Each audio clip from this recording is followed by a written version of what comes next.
screw up story and gameplay, but Metroid Other M went above and beyond the Call of Duty with this one. Now don't get me wrong, there were a lot of fresh ideas I enjoyed. Being able to see Samus in third person after the trilogy series is nice and refreshing, finding hallways just littered with enemies, being able to space jump and screw attack with ease. So Other M does bring back being able to actually see Samus jump and flip all over the place again, and that faster feeling of gameplay. But there's something distinctly missing. What is it? You may have noticed it by now. I know! Item drops! There's not one single item drop in this game for health or missiles. So how do you keep your health and missile count up? Oh, you guys are going to love this. This is great. One is to hold out until you hit the next navigation room, which refills everything. The other way is to use concentration. You hold the Wiimote up vertically and press A to recharge your missile count, and if you're really low, your health as well, for a whole bar. Do I have to explain how retarded this is? You know what made Metroid Prime a good Metroid game? It felt like a damn Metroid game!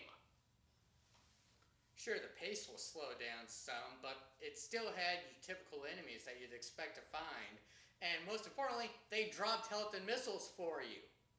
They stuck to a traditional system that worked. And recharging, are you serious? What the hell were... I don't know if it was Sakamoto or Team Ninja, but whoever did had their head clearly shoved straight up their ass. Do I even... I can poke so many holes in this. I mean, since when does Samus have rechargeable batteries? Since when can she recharge missiles at any time but not her health? Why can I recharge a fraction of my health? Why do I have to get expansions to recharge my health? What's the point of even bothering to collect missiles or kill monsters in the first damn place? Ugh! They screwed this up. That's all there is to it. They took tradition, rolled up to a ball, and threw it out the window. And the worst part, this is just one section I'm bitching about so far. Just one! So is that the only thing wrong with gameplay? Oh hell no. No, we don't get off that easy. That'd be wishful thinking. And being naive. The other issue with this game is it's extremely linear. Some people hate Fusion because of how linear it was. Now get even more linear than that if you think that's possible. Fusion at least gave you a general idea to what sector to go to. You had to be in Sector 1 to take care of these things that are clogging up the ventilation system, or you had to go to this sector and to download this data thing, and they gave you little markers that were in the middle of nowhere usually. This game, however, is even linear than that. This game holds your hand the whole damn time, guiding you from navigation room to navigation room. God forbid we actually have a brain and can figure this out on our own. The worst part about this is Team Ninja doesn't know how to design Metroid levels. It's not needing super missiles or power bombs or any of that shit that will usually keep you out of the next room.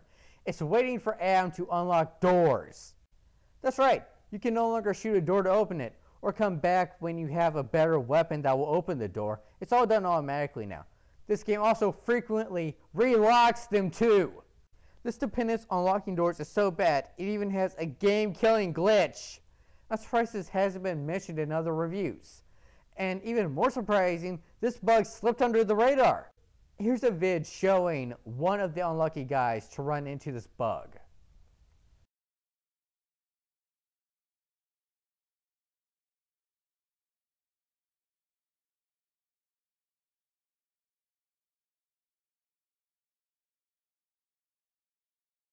The vid pretty much says it all. Oh yeah, and also in before any jackass to say, you missed a switch, or you didn't activate a cutscene properly, or any other bullshit. No, it's a bug. Fucking deal with it. They screwed up. But I won't actually mark this as a count against Team Ninja because bugs in any games are bound to happen. They didn't intentionally plan for a bug to happen. Yeah, it sucks, but what can you do? Well, aside from restart your game. What I do expect is that future releases get this fixed. I mean, the very next discs that are getting run and made get repaired. And so far, Nintendo hasn't even acknowledged that their precious new baby screwed up. Yeah, they're not even admitting to the glitch right now because, oh, it's a Metroid game. You probably missed something. Metroid games are notorious for having glitches, but nothing that really broke the game. This has to be fixed. Nintendo, fess up. Now let's talk controls. For the most part, they get spared my wrath. They work, but they could have been done better. You only use the Wiimote, no nunchuck is required. You hold the Wiimote sideways most of the time, using the D-pad to move around. 1 is fire, 2 is jump. A will put you into morph ball mode, and then your fire becomes your bombs, and your jump is still your jump. Wall jumping has been dumbed down as well. All you do is hold the D-pad in one direction and just keep hitting the jump button. This also makes jumping off the same wall impossible now. Controls suffer when you go into first-person mode. No matter how good a gamer you are, you put yourself out for getting your ass kicked when you have to switch from how you're holding the Wiimote to point at the screen, taking a second for it to register first-person mode, and then another second for you to target what you need to. This is also the only way you can use missiles. You can't fire any of them unless you're in first-person mode and you are locked on. It works, but like I said, it could have been done better. Upgrades, I already bitched about how stupid it is. You need permission to use your good armor. So you also don't feel any sense of accomplishment for getting approval to use your cool stuff. There's a whole 2 equipment drops, 1 early in the game and 1 late in the game. And both of them are for your beam weapons. Item expansions are missiles, which you get a whole 1 missile now instead of 5 to your counter. Energy tanks, energy tank parts. Yes, we're now going the Legend of Zelda route. You also get acceleration upgrades to make your beam charge faster, and concentration expansions so you can recharge an additional tank unit for your health. The new item expansions are nice, but they really fuck you over. With the final count, you get 100%, 80 missiles and 10 tanks. Okay, more like 9 tanks in your starting 99 health bar. These are low numbers, people. What happened to having like 250 missiles? Although I admit you'll never probably need that many in this game anyways, especially since you can recharge them whenever you need to. And as for only 9 tanks, not since like the first Metroid games have the tank counts been so low. And considering you are running for your life with no refueling health from monsters, having a low maximum health only makes things worse. Alright, let's talk about sense movement and close quarters combat. Now, I'm not gonna lie, doing this is very satisfying, but it gets annoying to do it a lot. That's why I'm glad these particular examples are bugs that I can just blow up with my beam. However, there's a lot of enemies you can't just take down as quickly.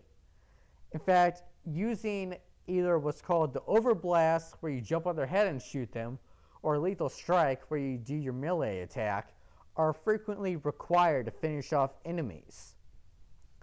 This is also a little bit broken since I can just aim a missile at the enemy and blow them away just as quickly.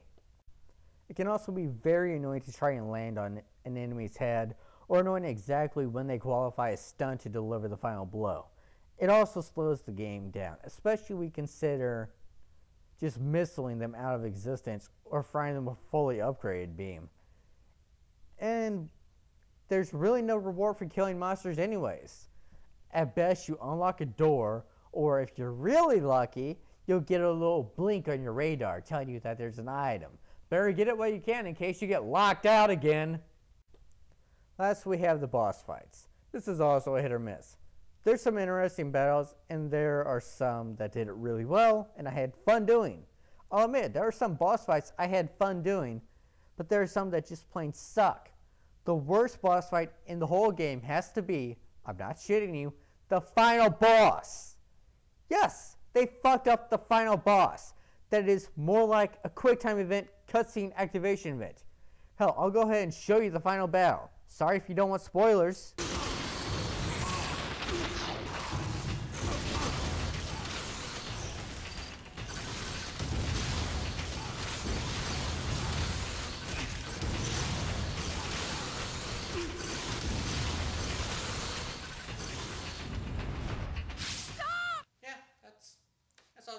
final fight, I'm not making this up, people have won this by accident.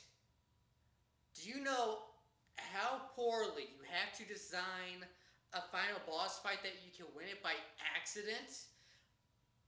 I must have spent like the first 5 tries or so trying to kill the damn bugs. No, I just gotta knock them out of the way and pray 1 or 2 stray beams hit the woman in the very background. The woman that's all the way back there. That I'm not allowed to go to from my crappy first person perspective because they don't allow me to walk around. And the worst part of this is you don't even kill the final boss. The scientist in charge of the battleship freezes her, and a bunch of military squad commandos break in out of fucking nowhere and blast her frozen body. What the fuck? Also, there's a fight against a Metroid Queen right before this. The fight's good for the most part, except that the baby Metroids will fucking gang up on you early on. And to beat this, you go inside her and have to lay a power bomb. You're given no indication that you have power bombs unlocked. Think about the rage that has to induce in gamers. You're being rapidly killed, digested by the Metroid Queen, and at no point do you even get told you can use power bombs like you've been told for fucking everything else. You're just expected in a game that held your hand to try something out of the blue. Beating fights by stupid luck is not good game design. And the whole sense movement, while it works, it can make for a lot of fights being piss easy or stupidly annoying. There's a handful of QuickTime events in this game that are going to piss off Yahtzee if he ever reviews this. There's also a lot of boss fights and even mini boss monsters you'll take damage at the very beginning of just because you didn't know to hit the D-pad. One last thing, if you hold down the charge button while you're doing your dodges, you get an instant charge that you can fire off for massive damage right away.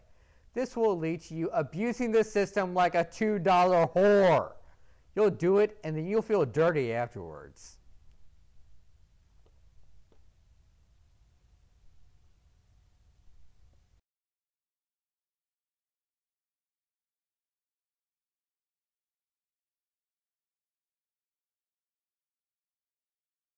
I almost hate to say this, but this could have been a good game if it had not been a Metroid title. Anything else and it would have succeeded. I mean, sure, there'd still be some control issues, and the final boss fight would still be anticlimactic at best. But there would not have been expectations for this game. When you put a Metroid title on something, there's expectations that are obviously expected to be lived up to. This failed in many regards to that. It gave Samus a character no one wanted. It changed a lot of gameplay mechanics no one wanted changed. And while some things like close quarters combat are pretty catchy, they're a nice addition, but it doesn't make up for everything that it takes away. Bottom line is, this is one of the worst titles, arguably worse than Hunters. And the only reason I say arguably is because I haven't played Hunters. I can't judge it for myself. Either way though, this is not going to be on your top 5 list for the best games, but it will clearly be on your top 5 list for the worst. Xander, see you next time.